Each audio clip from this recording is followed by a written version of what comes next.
Hello বন্ধুরা, welcome to my channel. আজকে Sunday আর আজকে অনেক বেলা করে ঘুম থেকে উঠে ঝটপট সব রান্না সেরে নিয়েছিলাম আর পুজোও হয়ে গেছে। আর এখন আমরা খেতে বসে পড়েছি। আর খাবারের মধ্যে আজকে লাঞ্চে কী রয়েছে সেটা তোমাদের সঙ্গে শেয়ার করি। আজকে ছিল ভাত, তার সঙ্গে ছিল বেগুন ভাজা, আর করেছিলাম ইলিশ মাছ ভাজা। আর এই বর্ষার সময় ইলিশ মাছ না হলে কি জমে বলো? ছুটির দিনে মনে হয় দুপুরে একটুখানি এই ইলিশ মাছ হলে ভালো হয়, যতই অন্য খাবার থাক। আর তার সঙ্গে করা হয়েছিল চিকেন। এইগুলোই ছিল আজকের রান্না। আর শেষ পাতে ছিল দই। মিষ্টি দই না হলেও ঠিক ছুটির দিনটায় ভালো লাগে না। তো এই দিয়ে আজকের লাঞ্চটা করেছি। আর সানডেতে তোমাদের আজকে স্পেশাল লাঞ্চ মেনু কী ছিল সেটা কিন্তু অবশ্যই জানিও।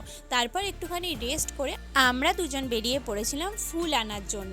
আর এইখানের অবস্থা দেখো, এত অন্ধকার। প্রত্যেক দিনই তোমাদের সঙ্গে এই জায়গাটা আমি শেয়ার করি।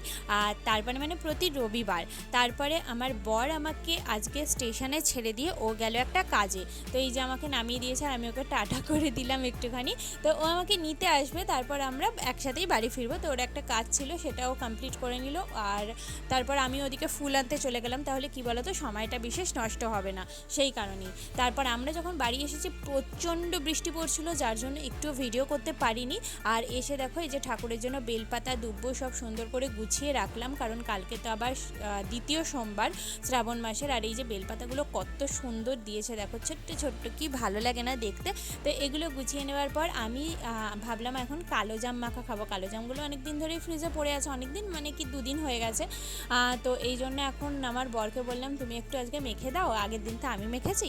তো চলো আমরা এই কালো জাম মাখা খাই। আর আজকে শেয়ার করছি না কিছু, ভিডিওটা এখানেই শেষ করছি। কালকে আবার নতুন ভিডিও নিয়ে তোমাদের সঙ্গে দেখা হচ্ছে। আর যারা এখনও সাবস্ক্রাইব করেনি প্লিজ চ্যানেলটা সাবস্ক্রাইব করে পাশে থাকো।